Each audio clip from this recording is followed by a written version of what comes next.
So one of my favorite stories is a true story. A blind girl took the bus to work, but then they rerouted the bus system in her city, and so it changed her commute every day from 15 minutes to over 2 hours. And so she was like, I don't know what I'm going to do.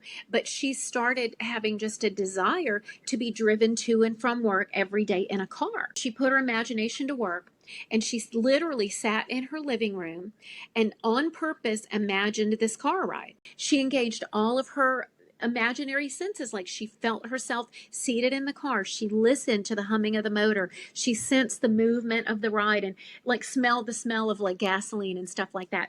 And she imagined that her driver was a man, and she imagined herself touching his sleeve as she got out saying, "Thank you very much, sir." And then in her imagination, the guy said, "Well, the pleasure is all mine." So just like a couple of hours after she did this the second time, a friend called her and told her about a story in the newspaper about this guy who was interested in helping the blind. So she called him and explained the whole situation. The next day, the man stopped at a bar on his way home and just felt compelled to tell this girl's story to a friend. A complete stranger overheard the conversation and volunteered to drive this girl home every day. And then the man who told the story said, "Well, if you'll take her home, I'll take her to work." She'd done it twice, Rebecca.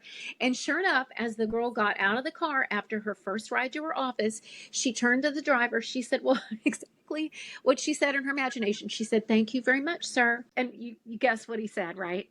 Exactly what she heard in her imagination exercises. The pleasure is all mine. Please like, share, comment, and subscribe.